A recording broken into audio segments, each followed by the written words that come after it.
elle s'affiche donc directement sur mon écran. Donc voilà. Donc concernant un petit peu les sujets abordés, je vais tout d'abord vous parler des dates clés de Parcoursup à ne surtout pas voilà, oublier. Donc là, vous êtes actuellement dans la phase de formulation de vos vœux qui va se clôturer donc le 29 mars, donc c'est-à-dire d'ici 2 semaines. Puis vous aurez une semaine supplémentaire pour finaliser vos vœux et donc valider votre dossier. Petit détail à ne pas omettre concernant notre école, il est important du coup de remplir chaque élément de votre dossier de candidature sur votre interface Parcoursup, mais également de verser les frais de dossier qui s'élèvent donc soit à 50 €, soit à 25 € si vous êtes boursier, via un paiement en ligne et via uniquement PayPal. Si vous avez respecté toutes ces étapes, donc compléter le dossier plus verser les frais de concours, donc jusqu'au 7 avril, là, vous pourrez donc venir passer votre concours dans nos écoles. Donc voilà un petit peu pour la partie administrative. Ensuite, passé le 7 avril, vous serez donc éligible à passer nos concours. Nous aurons donc différentes dates de passage des épreuves qui s'échelonneront du 25 avril au 14 mai. Donc c'est vous qui choisirez quelle est la date qui vous arrange le plus pour venir passer vos épreuves sur le campus que vous désirez.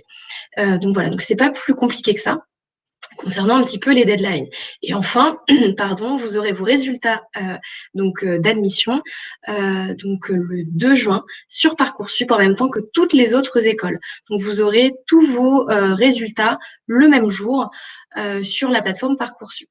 Donc voilà un petit peu pour les dates importantes à ne pas perdre de vue. Comment nous retrouver sur Parcoursup? C'est très simple, ça sera donc dans la barre de recherche. Il suffit de taper yschools-est-école supérieure de tourisme, soit de Troyes, soit de Metz, et donc vous nous trouverez directement. Ensuite, concernant un petit peu les qu'est-ce que j'aurais pu oublier? J'ai parlé des dates, j'ai parlé de comment nous trouver. Concernant un petit peu le bachelor, je vais résumer un petit peu la formation. Donc on est sur un diplôme qui est visé et reconnu par l'État, qui est dispensé sur 3 années. Chaque année donc sera composée de théorie et de pratique. La théorie donc sera enseignée par des professionnels du tourisme et la pratique sera dispensée en stage en entreprise. La première année, le stage se déroule donc pendant 2 jusqu'à 3 mois. La deuxième année également 2 à 3 mois, il est optionnel. Et la troisième année, il se déroulera pendant 6 mois. La troisième année, petite particularité, vous pouvez faire soit un stage, soit être en alternance. Donc là, ça sera à votre guise et bien sûr, ce choix se préparera en amont pendant votre formation. Donc voilà un petit peu pour vous résumer le bachelor. Ce bachelor vous donne également l'opportunité de partir vivre à l'étranger dès la deuxième année pour étudier. Donc voilà un petit peu dans les grandes lignes. Je pense que voilà, c'est peut-être à ce stade plus trop une découverte pour ce bachelor. Néanmoins, si vous avez encore des questions, n'hésitez pas à les poser dans le chat. Je suis là aujourd'hui pour y répondre. Et sinon, surtout concernant le concours et comment faire pour mettre toutes les chances de votre côté, on est sur un concours composé de 3 épreuves uniquement à l'oral. Donc vous aurez une première épreuve qui s'intitule 3 minutes pour convaincre, où donc vous allez avoir un temps de 3 minutes pour nous vendre et nous donner envie de découvrir un produit touristique de votre choix. Donc là, ça peut toucher, peu importe, un voyage, une destination, un hôtel, une compagnie aérienne, en tout cas quelque chose qui vous parle, quelque chose que vous connaissez, et vous allez devoir nous en parler pendant 3 minutes et nous donner envie de le découvrir. Vous avez carte blanche sur le support, sur l'objet que vous souhaitez ramener, la forme entre guillemets, vous pouvez le présenter comme vous le souhaitez, ce produit touristique. Donc voilà, cette épreuve-là est vraiment faite pour vous démarquer, pour être original et pour parler de quelque chose qui vous ressemble, qui vous correspond. Donc c'est vraiment un atout à jouer. Donc ça sera l'épreuve 3 minutes pour convaincre. Ensuite, vous aurez l'épreuve entretien de motivation. Donc là, cette épreuve-ci est un grand classique des concours. Néanmoins, celle-ci portera énormément attention à vous, votre personnalité, vos motivations, votre intérêt pour l'école et pour le tourisme. Donc, on va vous poser des questions, voilà, un petit peu sur vous, votre caractère, qu'est-ce que vous aimez moins. L'idée n'étant pas de vérifier vos prérequis déjà dans le tourisme, puisque vous allez les apprendre à l'école chez nous. L'idée est plutôt voilà, de déceler si finalement vous avez un vrai intérêt pour ce secteur, un vrai intérêt pour l'école, et si finalement on est fait pour vous, si on correspond à vos projets, à vos envies. Donc voilà, donc soyez le plus spontané, le plus naturel possible. N'hésitez pas, voilà, à argumenter chacune de vos réponses. Il n'y a pas de mauvaise réponse. Le but est d'être le plus, voilà, le plus naturel possible. Ça n'est pas un entretien qui se prépare particulièrement. Voilà, donc pas de stress pour cet entretien de motivation. Le jury en face de vous est là pour apprendre à vous connaître et déceler la pépite qui sommeille en vous. Et enfin, dernière épreuve, qui est une épreuve en anglais, où il y aura une compréhension de texte. Donc, vous aurez une lecture d'un texte en préambule pendant 10 minutes, un quart d'heure. Puis ensuite, vous enchaînerez sur l'entretien, donc où les questions porteront sur le texte, mais également, de manière un petit peu plus élargie, sur des sujets de la vie quotidienne. Le professeur d'anglais que vous aurez en face de vous aura pour objectif de vous faire parler le plus possible pour réussir à jauger votre niveau en langue et pouvoir évaluer un petit peu votre capacité de compréhension et de réponse. Donc, pas d'inquiétude là-dessus. On ne va pas non plus vous demander un vocabulaire spécifique du tourisme en anglais. On va plutôt chercher à vous poser le plus de questions possible pour que vous puissiez être à l'aise.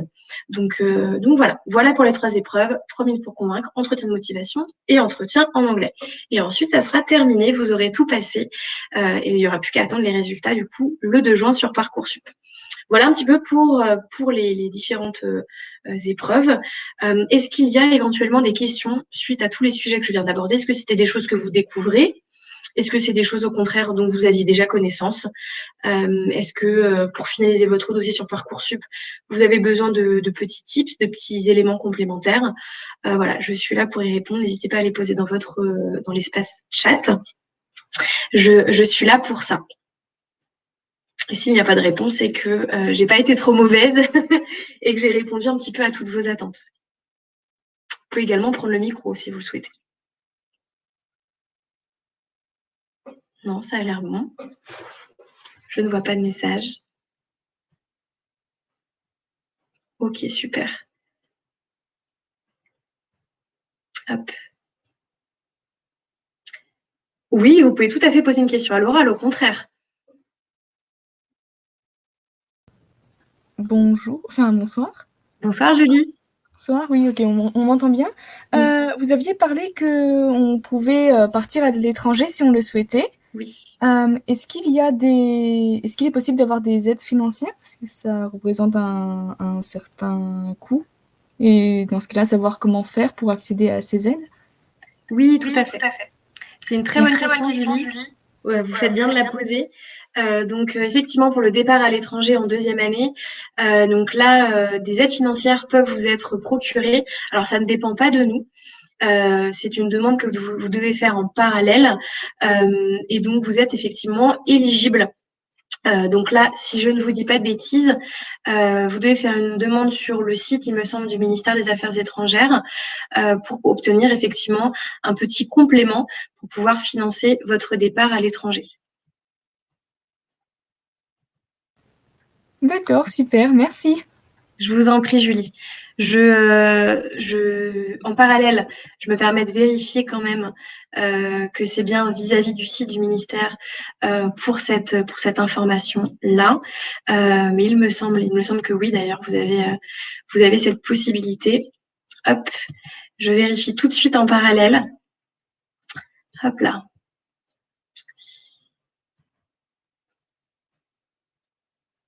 Alors, et je vais vous donner l'intitulé exact du site sur lequel vous rendre, comme ça vous pourrez regarder en direct.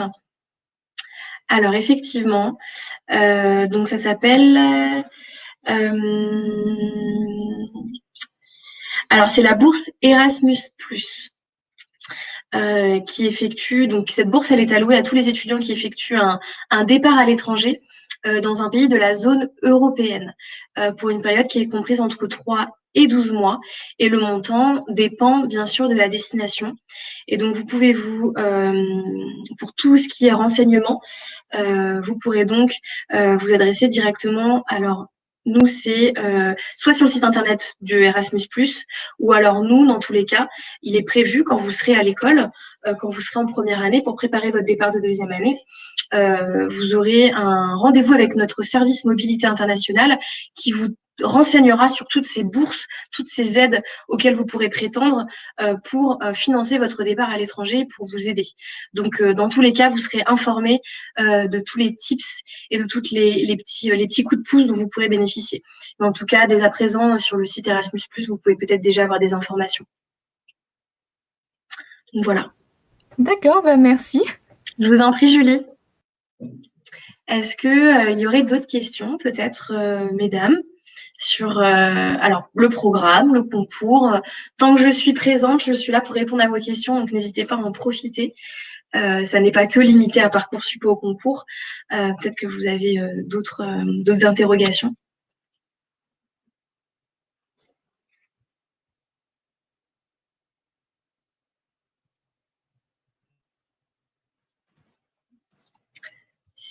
Ben, je crois qu'il n'y a plus de questions. Ah si, petite question d'Inès. Y a-t-il une sélection de fait pour les épreuves? Alors Inès, c'est-à-dire, qu'est-ce que tu entends par sélection? Est-ce que tu peux un peu plus détailler? Si tu souhaites prendre la parole, il n'y a pas de problème.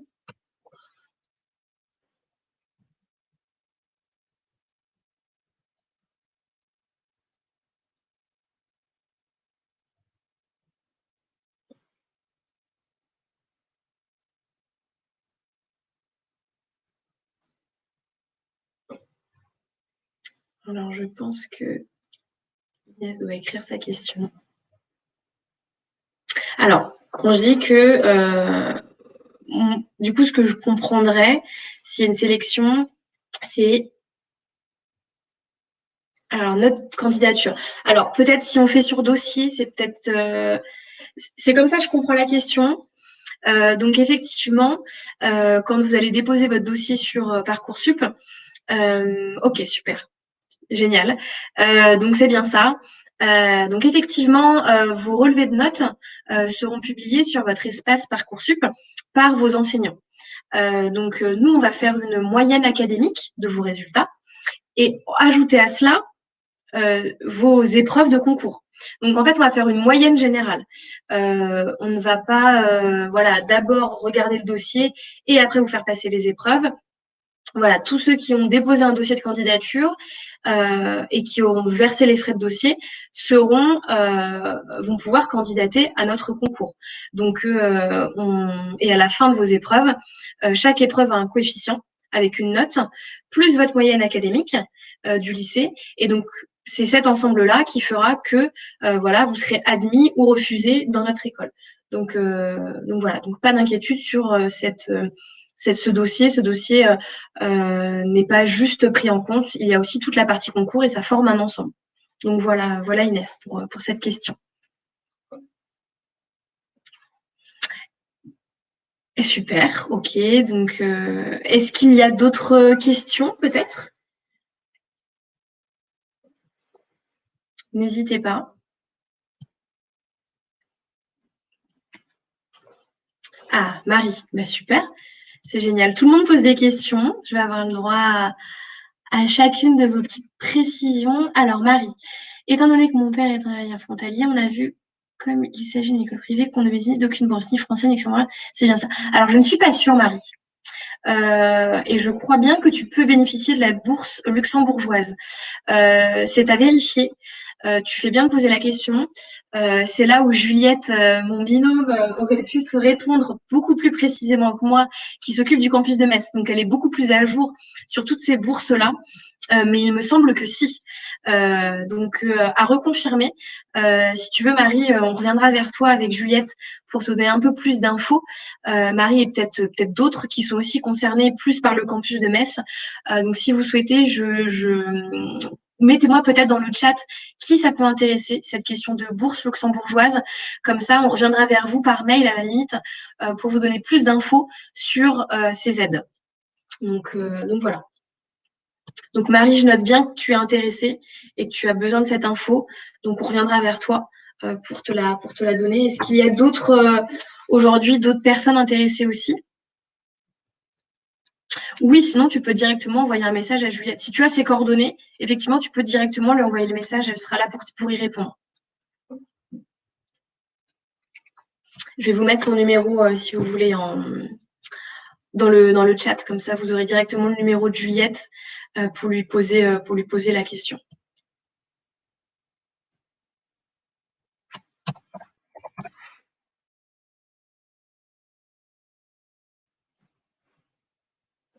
Alors, je vous le mets tout de suite.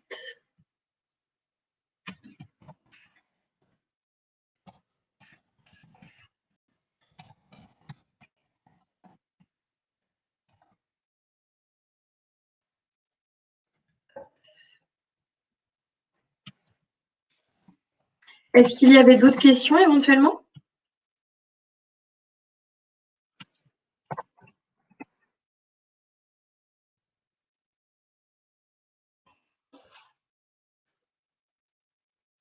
Bon, j'ai l'impression qu'on a fait le tour. Ok. Eh bien, dans ces cas-là, mesdames, je vous donne du coup rendez-vous donc sur nos prochains événements. Dans tous les cas, Ah, Julie, super, vas-y. Tu peux nous poser la question avec ton micro si tu veux. Désolée, du coup, je rebondis sur ce que vous avez dit. Vous parliez que, en fait, vous regardiez en fait nos résultats de nos bulletins et ensuite on passerait les concours et puis donc on aurait à la fin une moyenne entre nos résultats académiques, comme vous avez pu le dire, et des concours. Et dans ce cas-là, d'où ma question, quand vous regardez nos bulletins, quelles sont les matières qui vous intéressent le plus en fait? Il n'y a pas de matière, c'est une moyenne globale. C'est une moyenne globale, d'accord. Oui. Ok, On re- super. on retient pas vos enseignements de spécialité ou plus une matière qu'une autre. C'est votre moyenne académique en fait. D'accord, ok, merci. Je vous en prie. Donc voilà, donc pas d'inquiétude. Dans tous les cas, l'intérêt d'avoir un concours, c'est qu'effectivement, ça vous permet de montrer, de prouver un petit peu ce que vous valez et de ne pas rester simplement sur voilà, une moyenne que vous allez avoir au lycée. Euh, L'enseignement n'est absolument pas le même voilà, chez nous. Les méthodes d'évaluation ne sont pas les mêmes non plus. Donc le concours vous permet vraiment voilà, de montrer qui vous êtes, de faire vos preuves, d'avoir voilà, de faire d'avoir le plus de toutes vos chances de votre côté, si je peux dire ça comme ça. Donc voilà, donc on ne s'arrête pas que à des notes. On accorde beaucoup d'importance à également vous, ce que vous pouvez nous dire, ce que vous pouvez nous expliquer, vos motivations, votre réel intérêt. Donc voilà, donc pas de stress. L'idée vraiment, c'est que le concours, ça soit votre avantage. Donc voilà, donc pas d'inquiétude là-dessus. L'idée, c'est que vous veniez le passer voilà, en toute sérénité. La plupart des épreuves sont à l'oral, donc c'est pour qu'il y ait un vrai échange. Donc voilà, n'hésitez pas. Voilà. La seule chose en fait à préparer, ça sera les 3 minutes pour convaincre finalement, puisque pour les autres épreuves, ça sera un peu plus spontané. Donc il n'y aura pas de questions pièges. Là aussi, pas d'inquiétude. L'idée, c'est que vous puissiez le plus possible échanger avec le jury, que ça confirme aussi, vous, votre souhait d'intégrer l'école, que l'école corresponde bien à vos attentes et qu'en parallèle, nous, on est des étudiants voilà, qui sont intéressés par l'école, par le tourisme, qui soient actifs de leur formation, qu'ils participent, qu'ils aient vraiment envie voilà, de faire partie de l'école, d'être un futur étudiant de l'école de tourisme. Donc voilà, donc il n'y a pas de. Si vous avez déjà eu des échanges avec nous, avec l'école, avec les étudiants et que à chaque fois vous avez eu un bon ressenti, dans ces cas-là, voilà, n'hésitez pas à passer le concours. Ça sera encore une autre manière de découvrir l'école et de confirmer voilà, votre premier feeling, votre première impression. Et puis voilà, il n'y a pas de, comme je vous disais tout à l'heure, il n'y a pas de mauvaise réponse. Donc l'idée, voilà, c'est de tenter votre chance. Et puis vous aurez la belle surprise le 2 juin voilà, de la réponse de l'établissement. Est-ce qu'il y avait d'autres questions peut-être?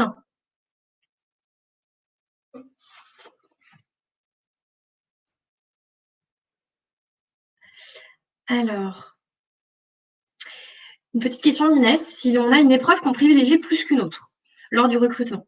Alors, les épreuves donc les 3 épreuves, les 3 minutes, l'entretien de motivation et l'anglais, ont des coefficients. Donc, elles ont toutes des coefficients différents. Donc, l'entretien de motivation est l'épreuve qui a le plus gros coefficient. Donc, c'est l'épreuve la plus déterminante. Donc, s'il y en a une vraiment, sur laquelle il faut tout miser entre guillemets et qui est la plus déterminante, c'est bien sûr l'entretien de motivation. De toute façon, c'est l'épreuve qui dure la plus longtemps. C'est l'épreuve où en face de vous, vous aurez 2 jurés. C'est celle qui permet d'avoir le plus d'échanges. Donc c'est celle-ci qui va entre guillemets faire pencher la balance. Donc si vous avez une matière un peu plus faible ou une épreuve un peu moins rassurante que l'autre, ce sera celle-ci sur laquelle vous pourrez gagner le plus de points. Ça me permet de préciser aussi que pour l'épreuve d'anglais, ne vous inquiétez pas de trop. On n'est pas non plus sur un niveau bilingue. C'est pas parce que on est une école de tourisme qu'on recherche un niveau fluent en anglais, pas du tout, puisque vous allez continuer à avoir des cours de langue chez nous. Vous allez continuer à apprendre, vous allez partir à l'étranger, donc vous allez continuer à progresser en langue étrangère. Donc pas d'inquiétude pour l'anglais. On sera sur un niveau où vous avez les bases. Vous avez un niveau suffisant où il n'y a pas besoin de tout revoir depuis le début. Donc ne vous inquiétez pas. Pareil, l'épreuve d'anglais ne sera pas là pour vous déstabiliser ou pour aller chercher les vocabulaires que vous n'avez pas, mais plutôt, au contraire, pour vous rendre bavard, pour vous faire parler le plus possible, ce qui permettra au professeur d'anglais en face de vous de juger au mieux votre niveau. Donc pas d'inquiétude non plus là-dessus. Alors, on attend quel niveau d'anglais? On n'a pas de niveau particulier. Moi, souvent, j'ai tendance à dire, on vérifie si vous avez les bases. Donc, on est plutôt entre du A2, du B1 à peu près. A2, B1, c'est la base requise pour nos étudiants. C'est à ça aussi que sert le concours. Si vous êtes trop faible en anglais, ça risque de vous pénaliser après pour les cours de langue chez nous. Donc c'est pas le but non plus, c'est pas que vous partiez avec un boulet au pied et que vous soyez en dessous des autres. L'idée c'est que vous puissiez suivre les cours, vous puissiez ne pas partir avec trop de retard. Donc si effectivement l'anglais pêche trop et qu'on se rend compte que finalement c'est vrai, il y a vraiment trop de lacunes, c'est pas non plus vous rendre service que de faire intégrer l'école et après d'avoir du mal en cours à suivre. Et d'être en retard. C'est absolument pas l'objectif. Donc ça nous permet juste de vérifier que vous avez le niveau nécessaire pour pouvoir suivre et continuer à progresser en anglais. Mais ne vous inquiétez pas. J'ai rencontré souvent des questions sur l'anglais. Pourquoi est-ce que c'est compliqué? Est-ce que je vais y arriver? Ça me fait un peu peur. N'ayez pas peur. Tentez votre chance. J'ai aujourd'hui des étudiants qui avaient peur pour l'anglais et aujourd'hui sont étudiants chez nous. Donc vous inquiétez pas. Et j'ai vu une petite question passer sur la 3e langue. Vous aurez tout à fait l'occasion d'apprendre une 3e langue chez nous à l'école. Donc, dans tous les cas, vous aurez une LV1 qui sera l'anglais obligatoirement. En LV2, vous aurez le choix entre de l'allemand ou de l'espagnol. Et enfin, en 3e langue, qui n'est pas obligatoire, elle est optionnelle, vous aurez le choix entre 4 langues différentes. Vous aurez l'arabe, le russe, le chinois et l'italien. Donc là, après, ça sera à vous de voir la langue que vous préférez suivre. Ça reste initiatique, donc ça reste de la découverte. Vous aurez des cours à la fois culturels et à la fois linguistiques. Donc ça vous permet d'ouvrir un peu plus vos horizons. Je pense qu'en général, quand on se tourne vers une école de tourisme, c'est qu'on est plutôt ouvert et qu'on aime découvrir, on aime apprendre de nouvelles choses et surtout s'intéresser aux autres, s'intéresser au monde qui nous entoure. Donc voilà, ça peut être une vraie richesse culturelle de s'initier à une 3e langue. Donc vous pourrez tout à fait vous inscrire à cette 3e langue. Et donc, pour ouvrir une classe de 3e langue, il faut avoir un certain nombre d'étudiants suffisants. Donc, en principe, chaque année, ces 4 classes ouvrent. Après, si on en a un petit peu moins et qu'on n'en a pas assez pour ouvrir une classe, malheureusement, on ne pourra pas la proposer. Mais en principe, normalement, il devrait y avoir suffisamment d'étudiants pour proposer ces 4 langues. Donc c'est sous réserve d'avoir suffisamment d'étudiants. Mais voilà, en règle générale, ça fonctionne. Super. Si on choisit une troisième langue, devons-nous la garder pour les 3 ans? Pouvons-nous l'arrêter si elle ne nous convient plus? Tout à fait. C'est un choix pour une seule année. Donc, vous pouvez très bien faire une première année de bachelor en chinois, une deuxième année en arabe et une troisième année en russe, par exemple. Comme ça, vous aurez abordé les trois langues sur les 4. Ça peut tout à fait être intéressant pour vous de faire ce choix, ou alors de poursuivre effectivement pendant 3 ans et vous améliorer de plus en plus. Après, ça reste assez introductif. On ne va pas non plus rentrer dans le détail. Vous n'allez pas, au bout de 3 ans d'études de russe, par exemple, devenir russophone. Pas du tout. Ça reste voilà introductif et de la découverte. Ça ne sera pas comme votre LV1 ou votre LV2. Donc voilà, c'est un petit plus qui s'ajoute à votre ensemble de cours. Je vous en prie. Est-ce qu'il y avait d'autres questions peut-être sur les langues, sur les cours, sur la pédagogie, sur les déroulements des années? Est-ce que vous avez d'autres petites questions?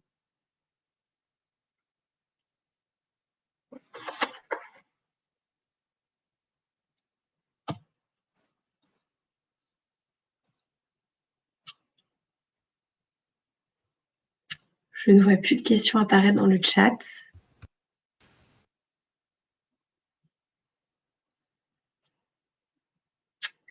Bon, bah écoutez, je pense qu'on a abordé pas mal le sujet. Eh bien, donc je vais pouvoir clôturer ce live. S'il n'y a plus de questions, ok, super. Eh bien, écoutez, c'était un plaisir de passer ce petit moment avec vous. Je suis ravie de pouvoir, voilà, encore vous renseigner un petit peu, vous donner des informations complémentaires.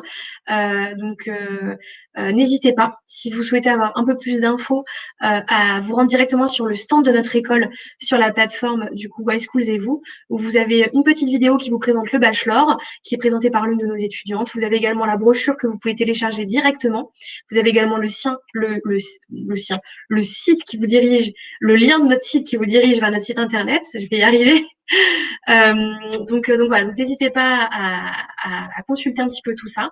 Et puis nous, du coup, on se retrouvera dans la partie concours, donc qui interviendra du coup au mois d'avril. Et si vous avez besoin d'autres renseignements, je vais vous mettre mon contact dans le chat. N'hésitez pas à me joindre. On propose toujours à l'école des journées en immersion. Donc, si vous voulez venir découvrir directement l'école à Metz comme à Troyes et assister à un cours, n'hésitez pas à me rendre visite. Je vous mets mon contact, comme ça vous pourrez directement prendre rendez-vous. Donc voilà, je ne vous embête pas plus longtemps. Je vous souhaite de passer une très bonne soirée et je vous dis à très bientôt. Au revoir.